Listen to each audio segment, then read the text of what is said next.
G'day there folks, it's Connie here once again and we are back with some more stories from Reddit. Hope you're all having a fantastic day so far. Anyway, as always, like and subscribe and all that stuff, and let's get straight into the stories. Alrighty folks, we're on the wedding subreddit. This one was written by user pinkbubbles45 and it's titled Groom told the bride he's not sure if he wants to be married to her at their wedding. Alright, was just a maid of honour in a wedding that ended in an absolute crap show and have to tell someone about it, because I don't even know what to do or if I should do anything about this. I'm at a total loss. This was a first for me. My childhood friend was getting married today to her high school sweetheart. The wedding was a long time coming. They've been together for 6.5 years and share a 2-year-old son together. They've been engaged for 3 years now because they delayed planning the wedding after she unexpectedly got pregnant with their son. So now the wedding was finally here. Earlier this year she set a date and started planning. I was engaged myself this year and got married in July, and originally was just supposed to be a regular bridesmaid. The bride's sister was supposed to be the maid of honour, but they had a falling out. Basically, the bride would always call her sister, ranting about her fiance every time they would fight, which caused the sister to form a pretty negative opinion of him. Sister lives across several states away and doesn't see everything that goes on here. Her mind jumped right to abuse and she told the bride if she marries him, she's not coming to the wedding. Now here's the thing, their relationship isn't perfect. They are young. They went through a lot very quickly and very young.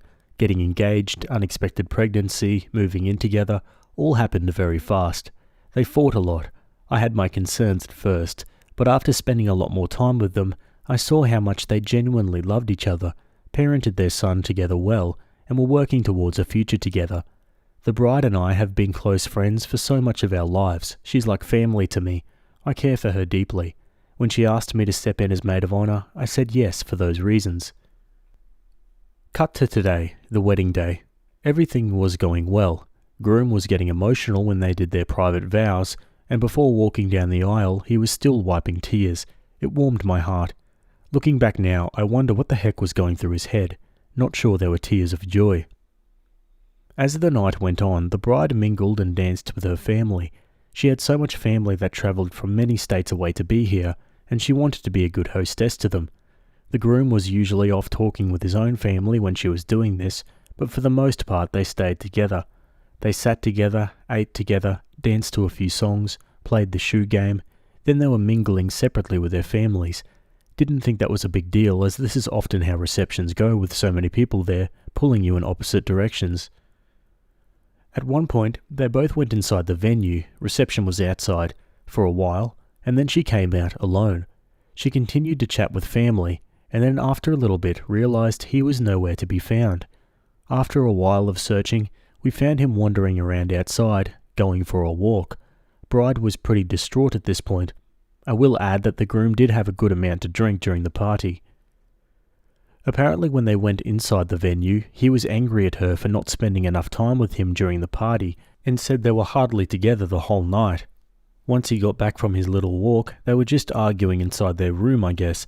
At this point, a lot of guests were leaving, and the ones left, me, my husband, the rest of the wedding party, and their immediate families, didn't really know what to do. We were supposed to do a big send-off for them, so we were just kind of waiting for that. We packed up all the stuff, broke down all the tables and chairs, loaded it in cars, and just waited. Me and the other bridesmaids pulled her aside to talk to her, but she was pretty deflated at this point. Apparently the groom had taken his ring off and told her he wasn't sure he wanted to be married to her at their wedding. Mind you, they've been living together for 3 years. They share a child. They've been dating since 2018. Nothing about this was rushed, other than maybe their ages. They are quite young. But I never thought of them as immature until this stunt he pulled at their wedding. Over not spending enough time together at the reception. Like, sorry, why not just not leave her side then? I just don't understand at all. We finally decided to just load their stuff in their car and tell them it's all loaded and they should probably go ahead and get some sleep before their flight tomorrow.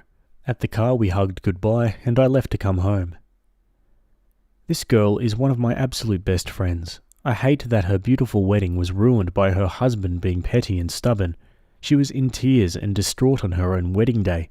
It's just awful. I don't really know where to go from here. if this is at all normal and something they'll get past, or if this is more serious. I genuinely am rooting for them, but this whole situation just has me sitting in my car feeling confused and worried for my friend. They're leaving for their honeymoon tomorrow. Don't feel like it's an appropriate time to reach out and try to talk to her about all of this. Any advice is appreciated, I guess. I'm thinking I check in via text a few times while they're travelling and on the honeymoon and make sure it's going okay, and make plans to see her when she gets back, and we can debrief everything then if she wants to get into it. Starting to think the sister might have been onto something. Yeah, maybe. I mean, obviously it's a super crappy thing for the groom to do, but hopefully it just boils down to, cold feet and a little bit of drink.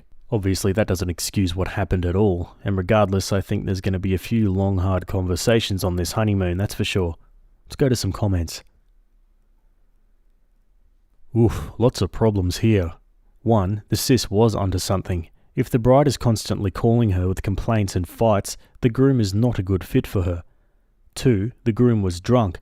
This took his feelings from a 3, like, hey, can we spend the rest of the reception together, to a 10. You were dead to me because you're ditching me at our wedding night for totally reasonable reasons. 3. Sounds like this wedding spat was just a representation of chronic issues between them. If this relationship is going to last, they need to see a therapist. This is beyond your aid, unfortunately. Personally, I wouldn't text or say anything today or tomorrow. She's probably distraught. They need to work out some things on their honeymoon. Maybe check in with her when she's back, or she'll reach out to you if she needs advice. That's what I would want anyways, but you know her best. Another comment adds, literally this, I think when you said the sister doesn't see everything that goes on and that I do, you're off by a lot. You're seeing the smoke show. The sister is hearing about the reality. Opie replies, see, I'll add a little bit of context here though. I grew up with the bride, and besides her sister, I'm probably the only friend that she has that is her friend. I did not know her husband before they got together, and still didn't know him super well before she got pregnant. Her other friends are all extensions of him somehow. His siblings and in-laws, his friends' girlfriends. I feel like a lot of the issue is that she just needs more people to actually talk to. Her sister will always take her side. His family will always take his side and shrug things off as that's just how he is. I've just tried my best to be somewhat of a Switzerland presence for her. She knows I support her, but in that, I also support her relationship, and I know marriage is hard, especially with kids, so I try to support them both. I have so many questions, just trying to understand the dynamics of this group. 1. In what scenario did she not grow up in the same house as her sister? 2. What were his parents doing at the reception, and were they aware of his hissy fit? 3. Is it safe to assume that his parents were still there at the end? 4. What were her parents doing at the end? And 5. Who had their child?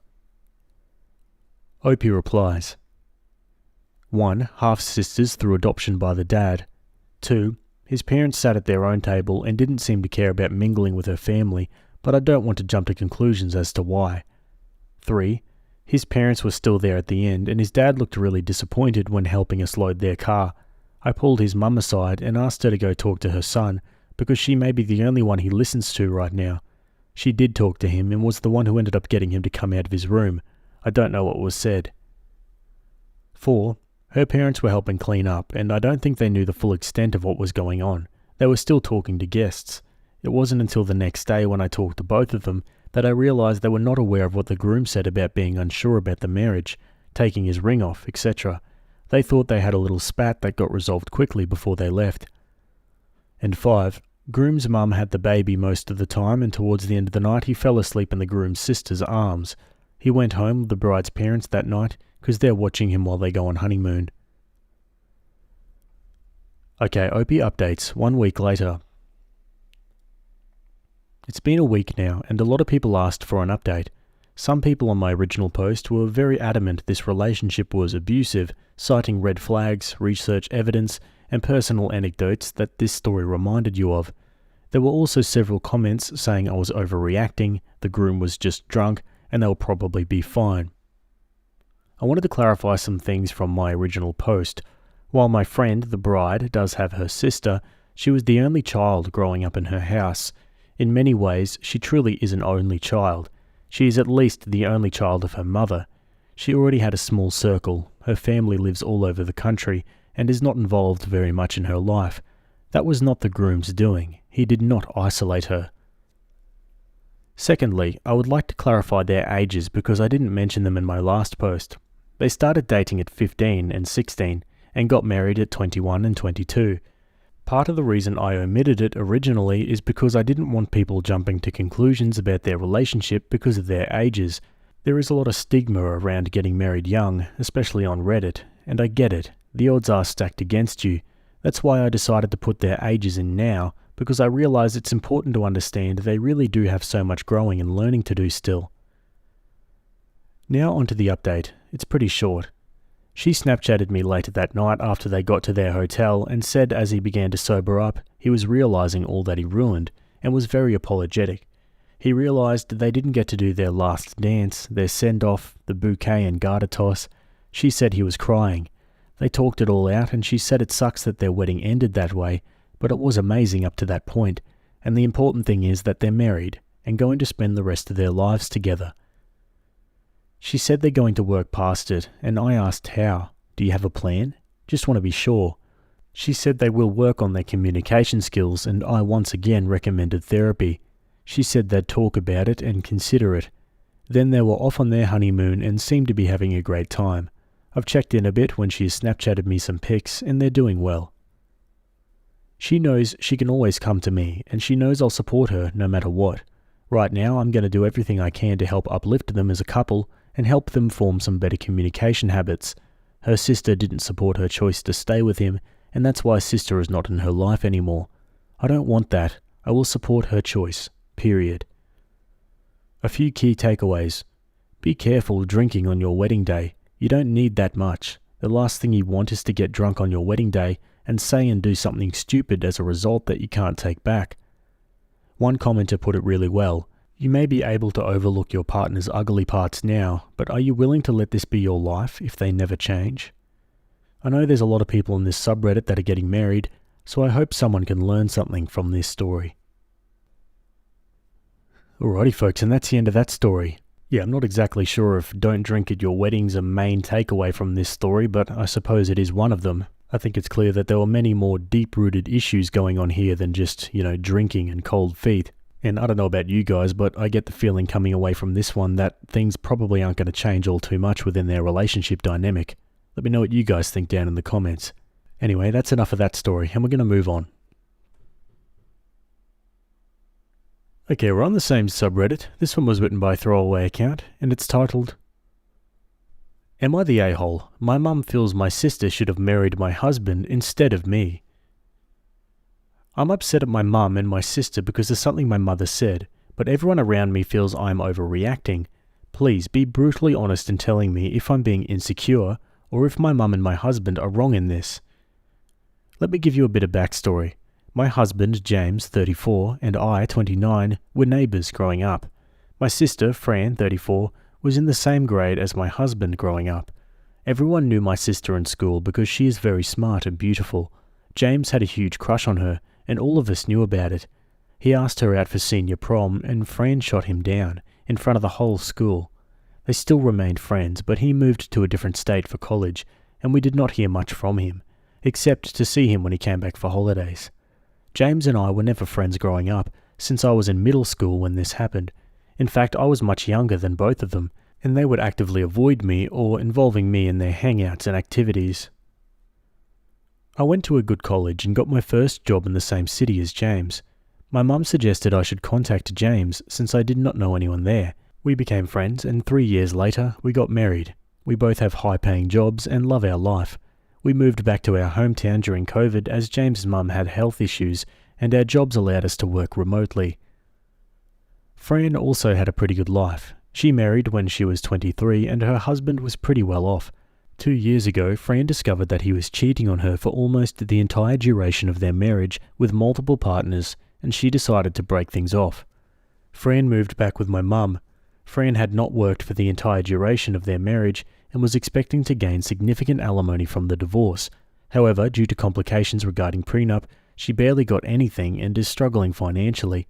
She got a job but is barely able to afford her own place and continues living with my mum. James and I were very supportive of her during the whole process. Since James and Fran were friends growing up, They both have a special bond. They have their inside jokes and stories, and I sometimes feel like a third wheel when we all meet. However, James keeps his distance and has never given me any reason to believe that he has lingering feelings for her. Fran, on the other hand, constantly visits us, like 2 to 3 times a week, and ends up staying for dinner and sleeping in our guest room.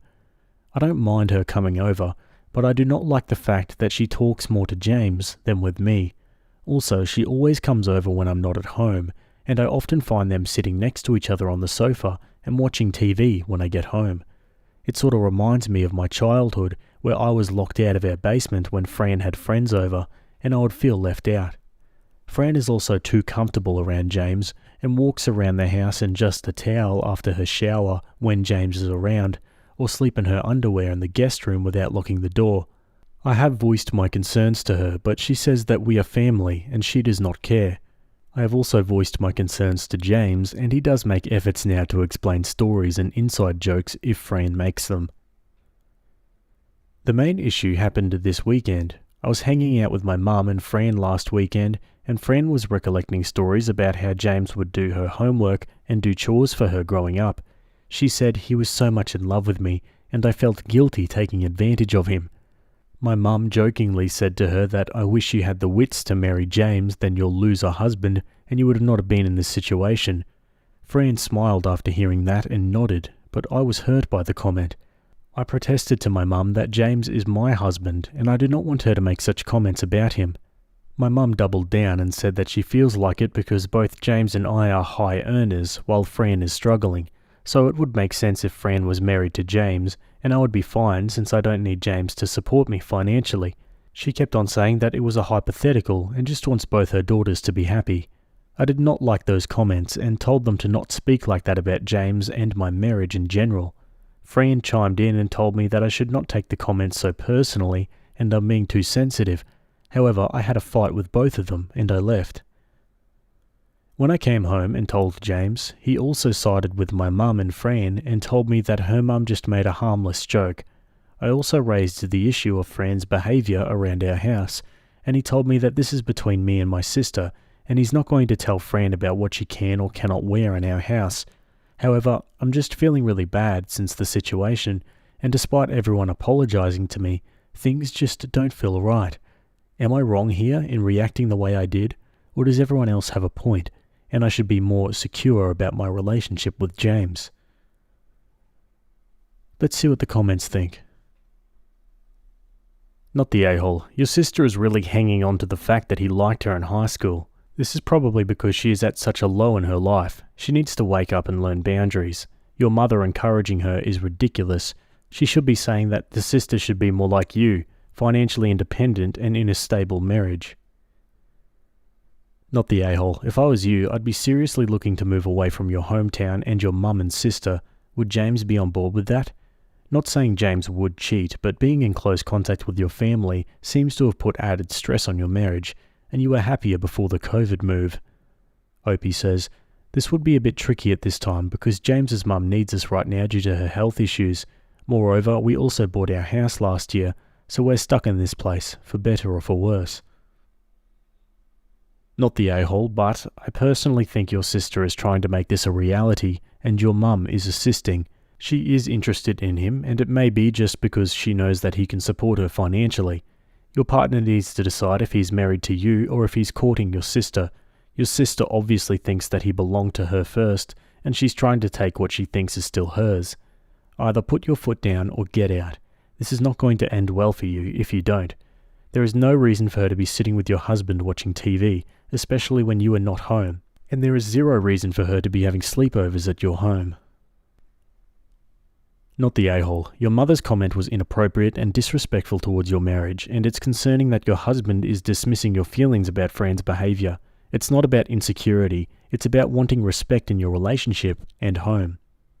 Opie replies, this has been a pattern through my life. Due to age difference, Fran has always treated me like a kid. I just felt insulted that my mum completely ignored my feelings while making such comments. However, a part of me also has been jealous of Fran because of all the attention she got, and I was the nerdy little weird girl in our family. I'm waiting for Fran to try attempt something with your husband within 3 to 6 months. Also, you need to tell her no more sleepovers or just showing up, and put some clothes on for God's sake. And this is a firm boundary. And no, you don't care if they think you're overreacting. This is how it's going to be. Opie replies, all these comments have me really alarmed. I'm going to talk to my husband regarding this. I do not want to be accusatory, but this whole situation has made me really insecure, and I was barely able to sleep last night. I trust him with all my heart, but I really am rethinking all the things Fran has done around him, and how she has undermined and belittled my feelings on every occasion. As for my mum, I got a half-assed apology from her last night about how she just blurted out something stupid and how I'm overreacting to all of this, and she only wishes the best for both of her daughters. Now for an update. Thanks everyone for all your support on my previous post. To summarise what happened, my mum made a really off-putting comment that she wished my sister Fran was married to my husband, James. I got really mad, and my husband also tried to undermine my feelings and told me I was overreacting to a harmless joke. Sorry for the long post, but a lot of you were messaging me for an update and wanted to tell what happened. The comments really made me paranoid, and I did see everyone's point that James may have just married me because of his crush on Fran. This really shot up my anxiety, and I started snooping around. My husband literally makes me check his phone for new messages when he's not around, so I knew there was nothing to hide there. However, I was spooked by how my sister always knows when I'm not at home, and why James and Fran are always sitting on the same couch when I come home. I tried talking to my husband, and he told me that my feelings were valid. However, he also said that Fran is going through a tough time, and refused to say anything bad about my mum and Fran. Last Friday, I went to the gym as usual in the evening, and when I came home, Fran was sitting in the living room while James was cooking dinner. I got a bit angry and asked her what she's doing here. She said she had no plans for the night and she came to hang out with us. It really annoyed me, and I told her that I wanted to spend a quiet weekend with my husband and if she can come around some other time. She could see I was upset. She started saying how our mum was just being silly and I need to let it go since it was just a joke. I told her I did not find it funny, and we got into a fight.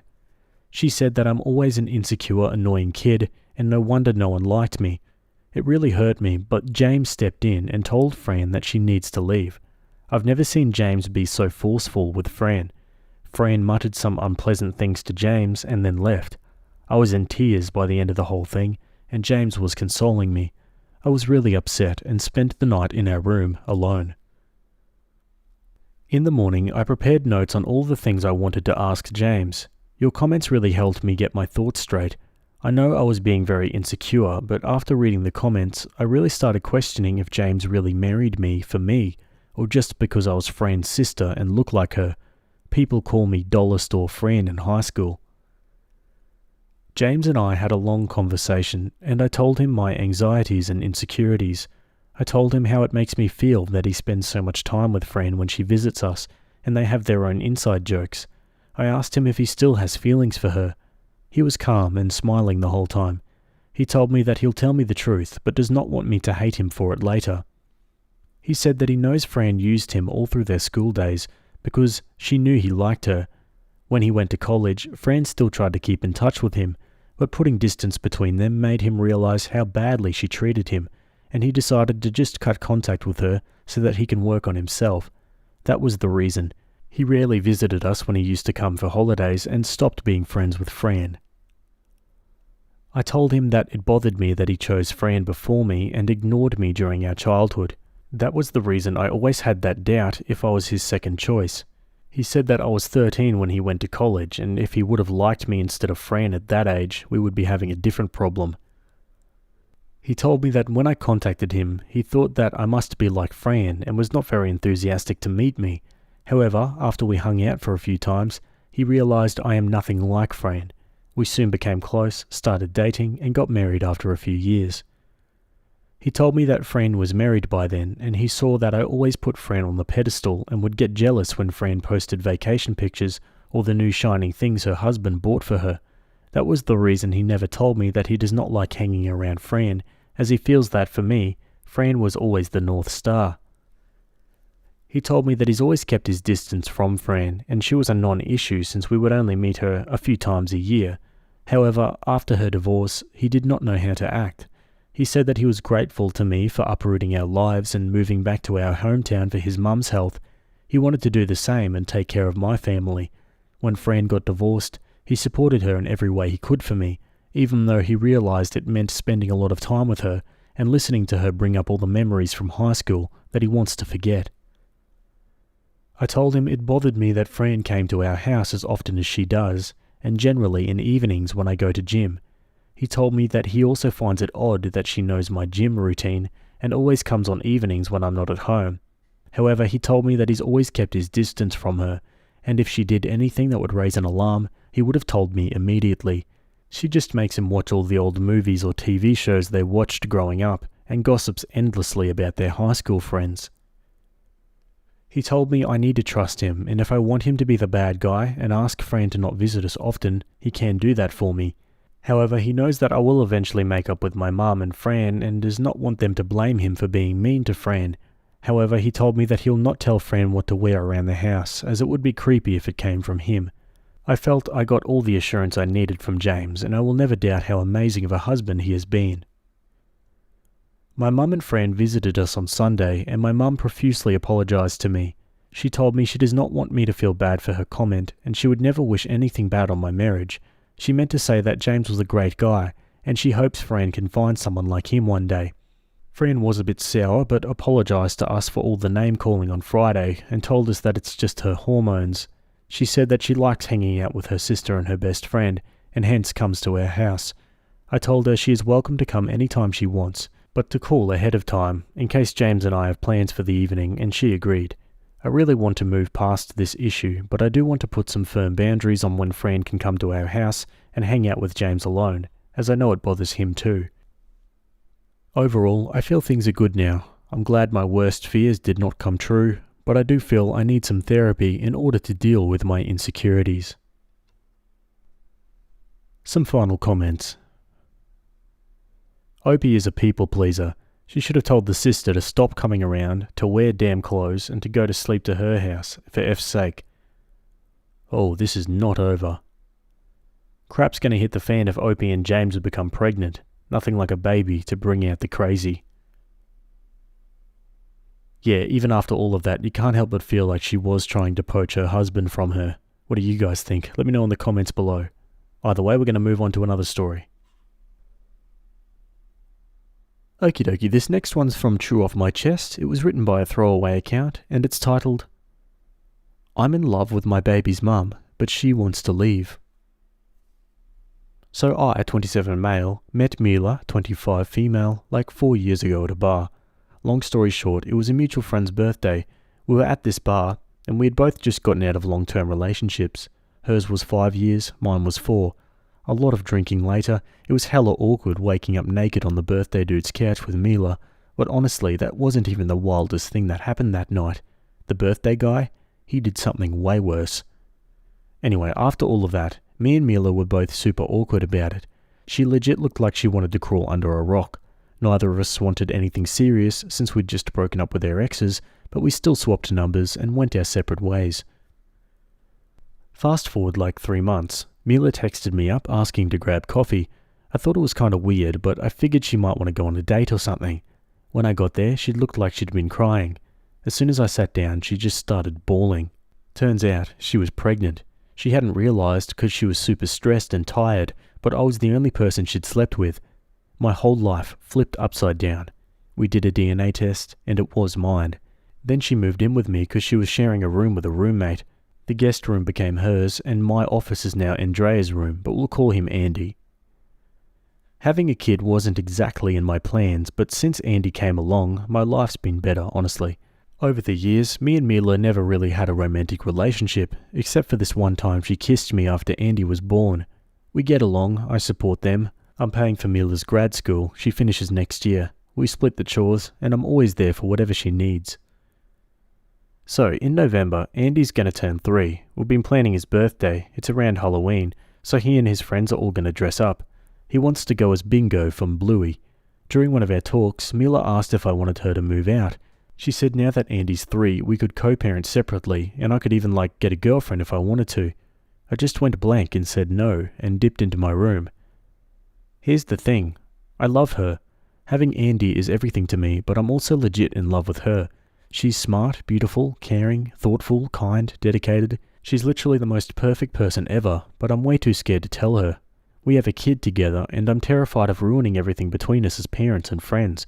I don't know if I should just tell her how I feel, or just keep pretending everything's fine so I don't mess up what we have. Wait, you're going to tell me it's been 3 years of raising this kid and you've never thought about, I don't know, maybe getting in a relationship with this person? Sorry, but this is kind of bizarre. Let's go to the comments. You'll regret it if you don't tell her. Tell her, and whatever happens, at least you'll know.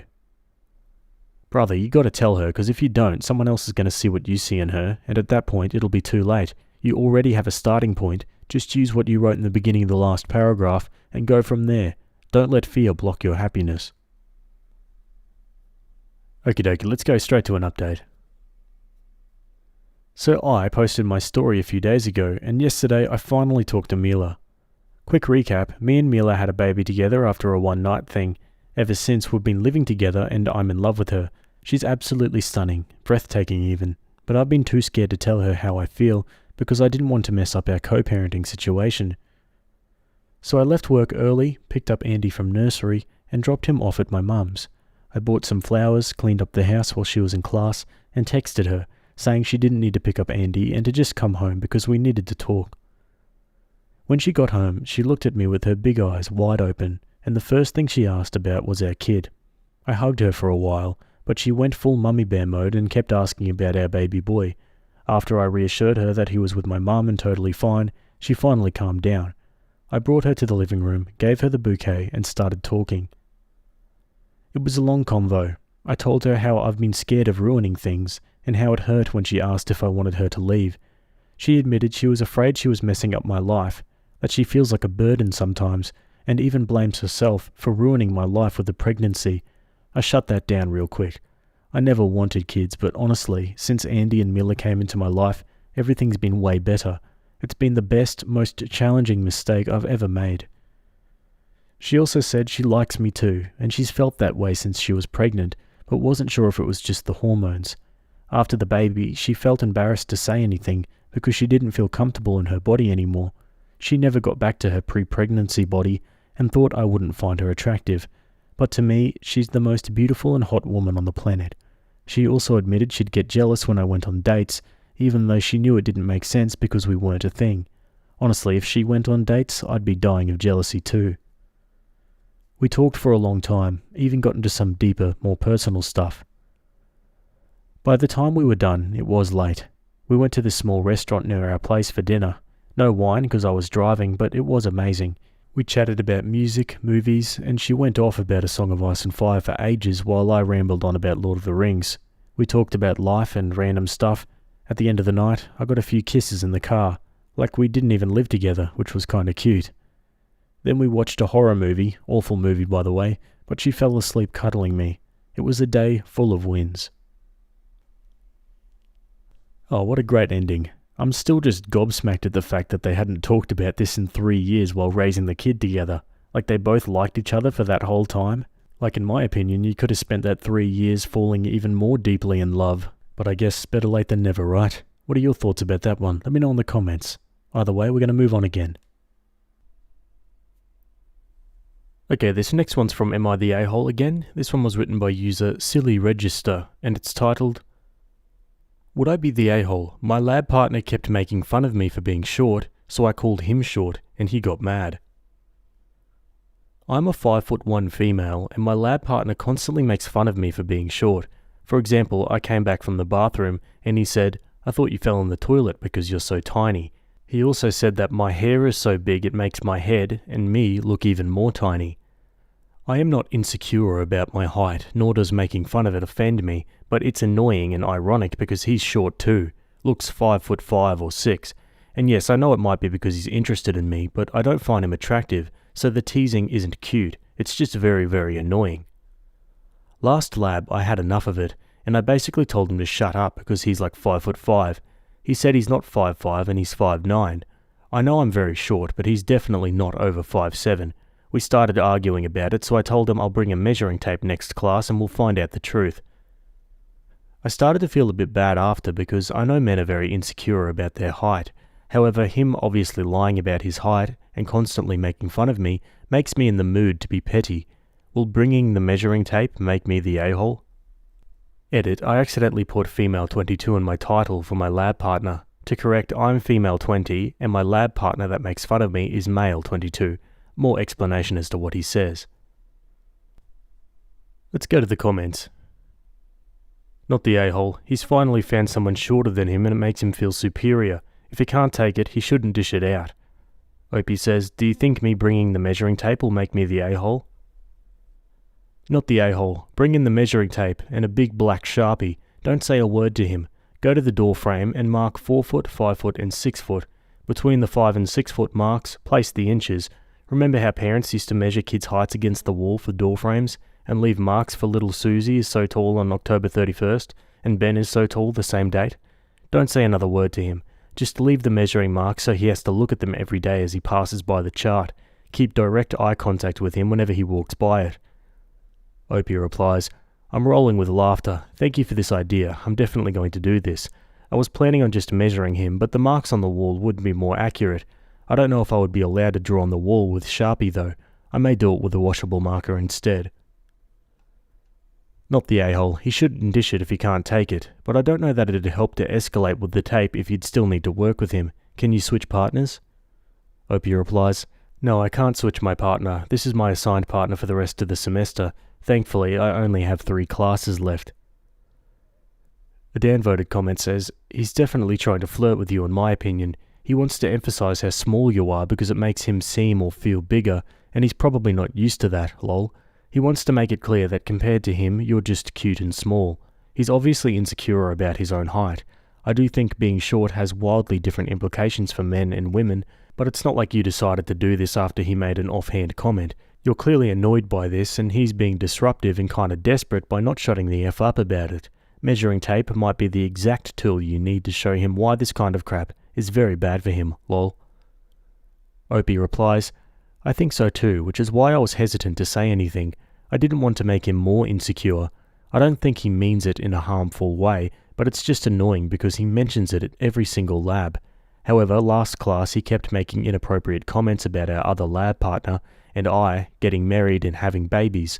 That really crossed the line for me. I gave him a death stare and told him to stop in all seriousness because the comments he was making were just making things awkward and uncomfortable. He chose not to listen and kept going thinking he was funny. After that, I lost all respect for him. Haha, I had a guy I worked with once who insisted he was 5'8". I literally said we're the exact same height and I'm 5'3".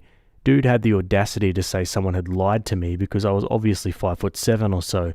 Not the a-hole. Don't let their fragile masculinity bother you. Measure that boy. Opie says, This is absolutely hilarious. This guy said the same thing, that I must be 5'5", so now I'm suddenly not short anymore, huh? The audacity of these men to lie by a whole 4 inches thinking people won't notice is just embarrassing. Opie adds a bit more about the bullying. I'll tell you what I told the other person who said the same thing. To clarify, he also said, quote, I thought you fell in the toilet because you're so tiny, when I got back because it took a while. He also said my hair is so big it makes my head and me look even more tiny. To add on, he repeatedly calls me shorty, or brings up my race, saying my people are usually short. When I try to ignore him, he just keeps repeating the same thing to annoy me and get a reaction. I love being short, so there's nothing to be sensitive about. It's him being annoying and making these comments to someone he barely knows, all the while he's also very short, that bothers me. Oh, and I'm bringing the tape. Okay, Opie updates 5 days later. Update. I got to class late because of traffic, so I didn't have time to tape it up. Also, there's no actual wall beside me, so nowhere I could really tape it. But I still measured him. I whipped my tape measure out, and they started laughing at first because everyone knew what was about to go down. Before I measured him, he asked me what the margin of error is, and said, that thing is 2 to 3 inches off. We both knew he lied at this point, lol. But I insisted to measure him, and at first he didn't want to get measured. I told him to take his shoes off. He said he didn't want to. I said I'm subtracting an inch from the measurement then. He was 5'7" with the shoes on, so without them he's actually a little less. Even after I clearly measured him, he kept denying it, saying it's wrong, that I measured him wrong and the tape measure is incorrect. He then looked up, quote, "How tall is 67 inches?" because he kept saying that must not be 5'7". I couldn't believe he kept denying it even though I'd clearly just measured him.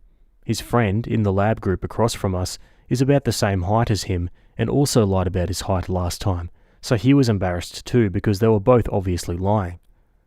I made a joke about how the top 2 inches must be invisible, and he wasn't too happy. Our lab TA, 6'2", came over and asked what the measuring tape was for. I told him it was to measure his height, pointing to my lab partner. I said he lied, and the TA started laughing too. Next week I'm thinking of just taping the measuring tape at the door before class so they're always reminded of it when they walk in. There's really nothing more I can do. We both know he lied, even if he doesn't admit it.